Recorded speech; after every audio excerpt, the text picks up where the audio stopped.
Assalamualaikum YouTube, another one of these boring videos that we have all come to love, I'm pretty sure at this point.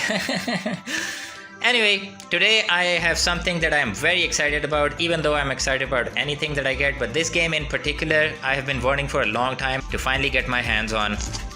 Dungeons and Dragons Infighting, the D&D dice game, a standalone dice game for 3 to 6 players, which is absolutely perfect for me because I have a nephew and niece who are very interested in trying out these wacky games with me. So I'm pretty sure we're gonna have a very fun time with this.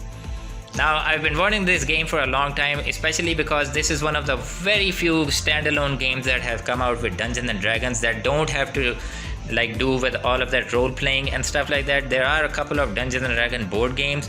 I actually have one of those. I'll be making a review for this pretty soon, hopefully. And this is one of those games that, yeah, it is based on the world of Dungeons and Dragons, the, I don't know, Forgotten Realms, or which part of the world this is set in. Who cares? It's infighting, man. Yeah, it's a random generic in somewhere and people are just fighting over there because they are not in a good mood. Now on the front, like I mentioned, it's a very clean and compact package. It's a very small game and I kind of like the form factor of the entire thing, but I have to say I'm not too big of a fan of this cover art. I think they could have done much better, as we are going to see when we look at some of the cards that are in this game. On the back of the box, we get a quick introduction of what this game is actually about. Now, one thing that I'm very interested about is they actually mentioned that this fast-paced, non-collectible dice game for 3 to 6 players uses custom dice and cards. To play, you also need some kind of counters to represent hit points and victory points as the humorous melee unfolds. That is all well and good, but I just want to ask, this game is not that big when it comes to the card sizes or the dice. There is a lot of room in this board, in this box, and I'm gonna show it to you right now. Very awesome design. I'm kind of afraid of opening this box too much because it is one of a kind thing, and once this box is ruined, yeah, that's pretty much end. That's all she wrote, and I'm gonna have to find some other container for the contents of this game. But what I was trying to mention was, you take all of the stuff out, rules just don't want to come out, man. As you can see, the game comes with a stack of cards. They are unique, non-collectible. They are only for this game. We have a bag of 1d20 dice and a bunch of custom dice that are exclusive to this game. And then we have a very compact and small, well-printed in color rule book that I'm obviously I'm gonna read through because we're gonna have to play the games, right? But you see, there's a lot of space in the box right now. If we actually go in and put all of these stuff back, or let's just put these cards back,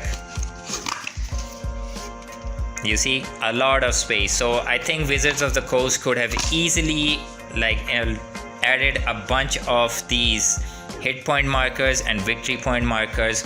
I've seen people on the internet who are using different kind of markers to keep track of what is going on in the game. So I'm gonna do the same thing, but it would have been nice if Wizards of the Coast had actually added those and made this a complete game. Why couldn't they have added these coins that look really nice? A bunch of coins for just to go around.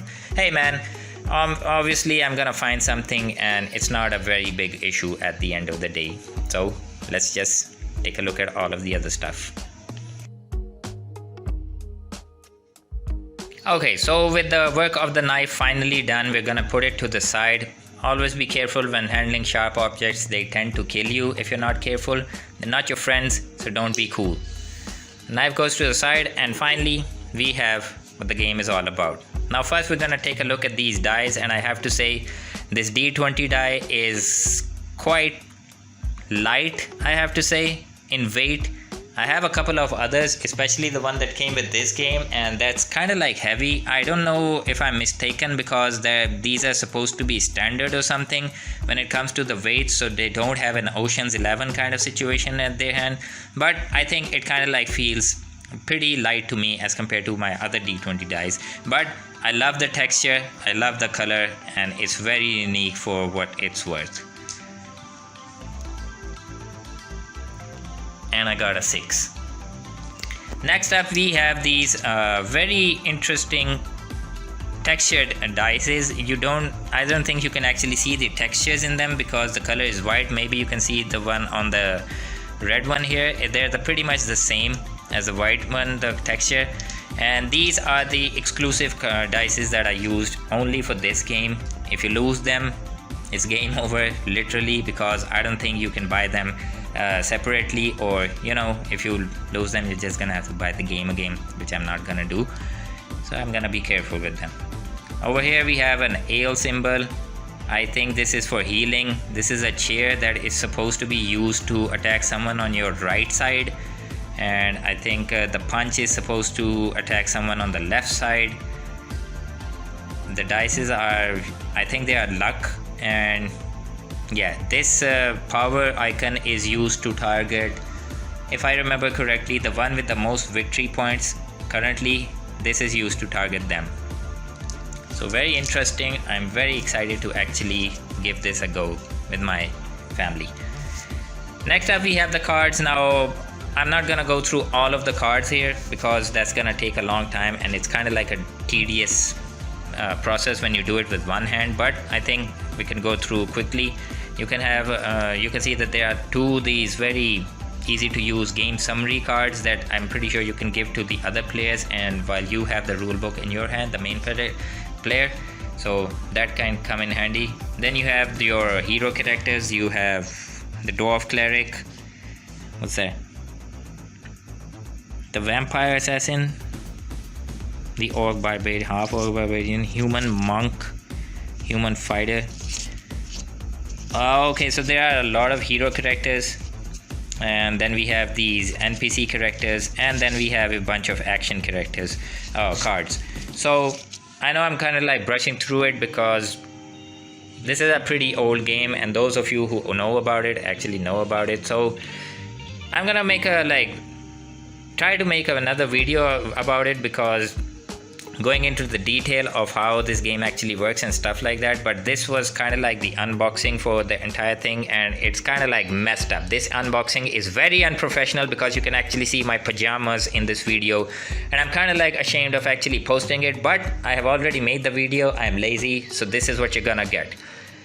Here I have infighting, and that's pretty much the entire video. I'm looking very forward to playing this with my family and friends, and maybe I'll make a follow-up video and tell you how the games go, stuff like that.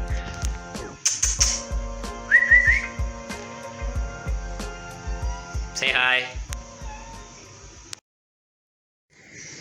Hey guys, assalamu alaikum once again. Now this is the end part of the video. You really don't have to watch it because in all honesty I'm just recording 2 minutes of extra footage so I can reach that golden spot of a 10-minute video for YouTube's algorithm, because that is apparently something you need to do to please the YouTube demonic entities that are in control of the algorithm that recommends your videos to other people. I'm rambling. This is just to complete the 10-minute mark for my video. I like to do short videos personally, but apparently if your video is 10 minutes or shorter, it has a less chance of actually coming in the algorithm.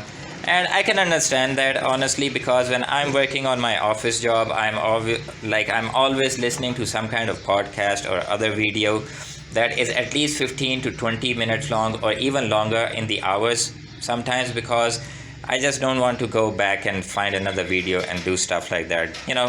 I understand why a longer video is more recommended to people and why most people are likely to watch a longer video. What am I saying, man?